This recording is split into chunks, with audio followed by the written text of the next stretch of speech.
जय माता दी, जय मां कामाख्या, देव राधा ट्रस्ट, सत्यवाणी चैनल,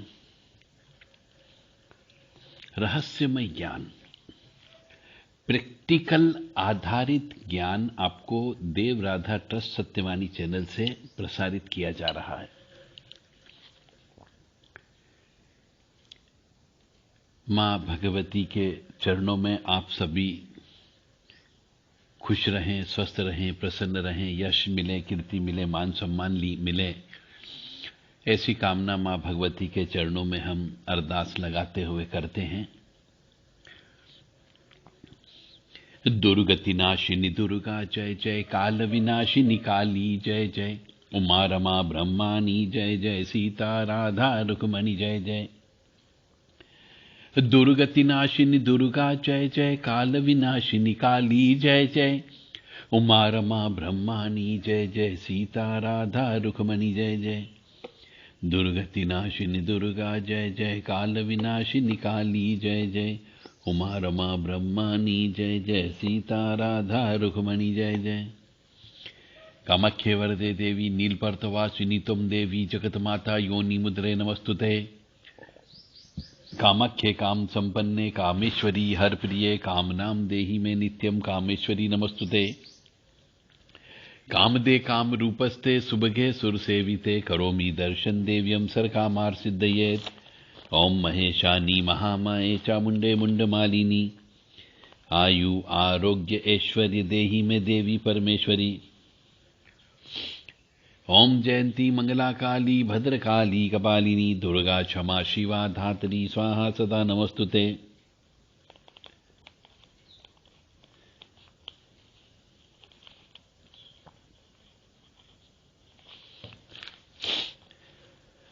रहस्यमय ज्ञान ये है कि आप जब भी किसी भी तीर्थ स्थान पे जाते हैं, सिद्ध स्थान पे जाते हैं, सिद्ध पीठ पर जाते हैं, किसी ज्योतिर्लिंग पर जाते हैं, तो आपके जब कार्य नहीं बनते हैं तो आप वहां से मन्नत मांगते हो।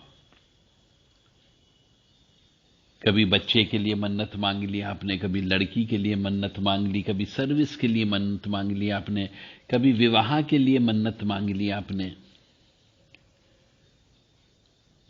या फिर कभी आपने मकान बनाने के लिए विवाह मन्नत मांग ली, कभी मकान बेचने के लिए मन्नत मांग ली, जमीन जायदाद खरीदने के लिए मन्नत मांगी, जमीन जायदाद बेचने के लिए मन्नत मांगी।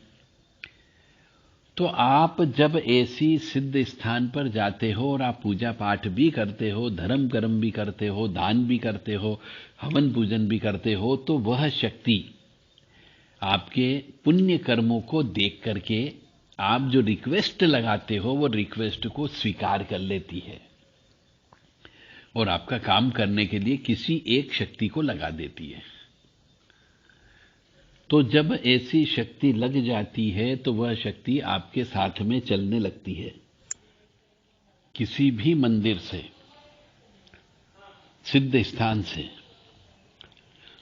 आप यदि मन्नत में मांगते हो कि मुझे बच्चा दे दे, और वह शक्ति आपकी पूजा पाठ से प्रसन्न होकर के उनके साथ चलने वाली सेना में से कोई एक आत्मा अदृश्य रूप से आपके साथ भेज देती कि आपके यहां पे बच्चा पैदा होना है, तो वो ही पैदा होता है। और आपके द्वारा मन्नत मांगने पर, उनके द्वारा कृपा करने के बावजूद भी फिर पति पत्नी मिलकर के बच्चा न होने के लिए निर्णय ले लेते हैं या ऑपरेशन करा लेते हैं और बच्चा पैदा नहीं करते हैं। तो वह शक्ति जो आपके लिए भेजी गई उस स्थान से जहां से आपने बच्चे के लिए मन्नत मांगी थी, वह शक्ति ता जिंदगी आपके साथ में ही रहती है, उस स्त्री के साथ में ही रहती है, क्योंकि उसको तो वहां से आपके लिए भेज दिया गया है और वो दोबारा वहां नहीं जा सकती। फिर जब वो शक्ति आपके साथ में अदृश्य रूप से रहती है तो आपके ऊपर एक समय के पश्चात वह आपको तकलीफ देना प्रारंभ कर देती है। क्योंकि वो बच्चे के लिए आत्मा स्वरूप में, अदृश्य रूप से आपके साथ में जुड़ी थी कि आपके गर्भ के माध्यम से आपके पुत्र के रूप में उसे पलना था, वीर के रूप में। परंतु आपने निर्णय ले लिया कि मुझे नहीं करना है बच्चे उत्पन्न, तो वो उस स्त्री के साथ जुड़ी रहती है और एक समय के पश्चात फिर वो उस स्त्री को कष्ट देना प्रारंभ कर देती है। बस यही रहस्यमय ज्ञान है। इसलिए यदि कभी भी किसी भी जगह से आप यदि कुछ मांगते हो, विशेष तौर से पुत्र रत्न की प्राप्ति की मांग करते हो और बाद में आप निर्णय बदल लेते हो कि अब बच्चे पैदा नहीं करना है, तो आपके लिए वह तंत्र हो जाता है और आप धीरे धीरे बर्बाद होने लग जाते हो। धीरे धीरे बीमारियां लग जाती हैं, तरह तरह की बीमारियां लग जाती है, क्योंकि वह अदृश्य आत्मा जो आपके साथ में है वही कष्ट देना प्रारंभ कर देती है। इसी प्रकार से आपने यदि किसी बच्चे के विवाह के संबंध में उनसे मन्नत मांगी और उस शक्ति के द्वारा कोई भी एक ऐसी पावर जो आपका विवाह करा सकती थी आपके साथ भेज दी, और फिर आपने निर्णय ले लिया कि मुझे विवाह नहीं करना है या अभी विवाह नहीं करना है, तो वह शक्ति जो आपके साथ में जुड़ चुकी है, जो उसको काम के लिए आपके पास भेजा गया, वह शक्ति जब तक काम नहीं करेगी आपके साथ में रहती है। और कई बार यदि आप विवाह नहीं करते हो किसी कार्य की वजह से, तो वो शक्ति आपको दंड देना प्रारंभ कर देती है। इसलिए कभी भी मन्नत नहीं मांगना चाहिए। भगवान के वहां जाओ तो यही कहो कि भैया बस भगवान हमें तुम्हारी कृपा चाहिए, सिर्फ कृपा मांगना चाहिए, मन्नत नहीं मांगना चाहिए। मन्नत का बच्चा नहीं लाना चाहिए, मांग करके मकान भी नहीं खरीदना चाहिए, मांग करके लड़के की या लड़की की सर्विस भी नहीं मांगना चाहिए कि भैया उसने डिग्री ले ली है अब उसकी सर्विस लगवा दो।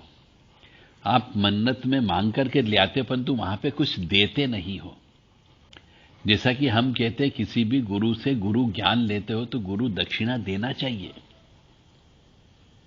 हम किसी के साथ कंसल्टेंसी लेते हैं, किसी से परामर्श लेते हैं तो परामर्श शुल्क भुगतान करते हैं। डॉक्टर के पास जाते तो वो पहले से ही रसीद कटवा लेता है, किसी ज्योतिषाचार्य के पास जाते तो वो भी अपनी परामर्श शुल्क लेता है।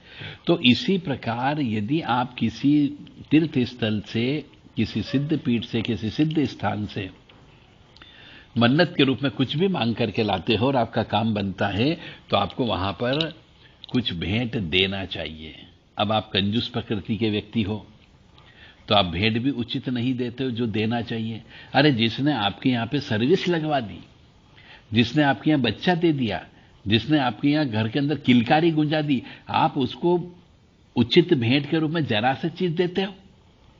आपको ऋणी होना चाहिए उस जगह का कि उस जगह की शक्ति आपके घर के अंदर आई है जो किलकारी मान रही है, उस शक्ति की वजह से आपके यहां पर सर्विस लग गई है और अच्छे से कमा रहे हो। तो क्या हर महीने आप उनके यहां हवन नहीं करा सकते? क्या हर महीने उनके यहां जाकर के आप उनको श्रृंगार का सामान नहीं दे सकते? पर आप साल में एक बार जाते हो, कई बार भूल जाते हो, 2-2 साल बाद जाते हो, तो फिर वही शक्ति आपको कष्ट देना प्रारंभ कर देती है कि इसकी हमने सर्विस लगाई थी, पैसा कमा रहा है, अच्छे से खा पी रहा है, परंतु हमारे यहां आने से कतरा रहा है, हमारे यहां खर्च करने से कतरा रहा है, हवन पूजन करने से कतरा रहा है। तो फिर जब ऐसी सर्विस आपको मिल जाती है जो मन्नत में प्राप्त हुई होती शक्ति से मिलती है, वह सर्विस में लोचे आना प्रारंभ हो जाते हैं, तकलीफ आना प्रारंभ हो जाती है और आपका मन इस प्रकार का होता है कि आप उस सर्विस को छोड़ देते हो। तब आपको याद आता है अरे मैंने मन्नत मांगी थी, मन्नत पूरी नहीं की है। तो इसलिए आपसे विनम्र निवेदन है कि यदि जो भी चीज मन्नत में मांग करके लेकर के आते हो, चाहे किसी लड़के को लेकर के आए, चाहे लड़की को लेकर के आए, चाहे पुत्र पुत्री के रूप में मांग करके लेकर के आए हो, चाहे सर्विस के रूप में आपने किसी से शक्तिपीठ से सर्विस मांगी थी, तो अपनी कमाई का 10% हिस्सा उस मंदिर में दान करें। अपनी कमाई का 10% हिस्से से आप उस मंदिर के निमित्त हवन पूजन कराएं। अपनी कमाई का 10% हिस्से से मंदिर के अंदर ढोल नगाड़े बजवा दें। अपनी कमाई के 10% हिस्से से मंदिर के सामने बैठने वाले मनुष्यों को भंडारा कर दें। तब जाकर के आपको पुण्य लगता है। और जिस जगह से आप ये सब काम करवाते हो, जहां मन्नत मांगते हो, उनके निमित्त घर में भी खुशियां मनाना चाहिए, उनके निमित्त घी का दीपक लगाना चाहिए और पूजा पाठ करना चाहिए। और जिसको भी लेकर के आते हैं, जिसका भी काम बनता है, उसे उस मंदिर में अवश्य जाकर के प्रणाम करना चाहिए, पूजन अर्चन करना चाहिए। यही रहस्यमय ज्ञान है। और जो भी मांग करके लाएं, और यदि आपका काम बनता हो तो जो आपने बोला है वो अवश्य चढ़ा दें और आगे भी चढ़ाते रहें। यदि आपके पास डिग्री मिल गई थी और आपको सर्विस नहीं मिल रही थी, परंतु आपने वहां मंदिर में जाकर के मांगा कि मेरी सर्विस लग जाए ऐसी, तो मैं आपको ये चीज चढ़ाऊंगा, तो आपने वो चीज नहीं चढ़ाई हो तो चढ़ा दें। और यदि एक बार चढ़ा दी हो तो भी बार बार चढ़ाते रहे, ताकि आपके ऊपर उनकी निगाह बनी रहेगी। उस मंदिर में हवन पूजन अवश्य करवाते रहें। जय माता दी, जय मां कामाख्या।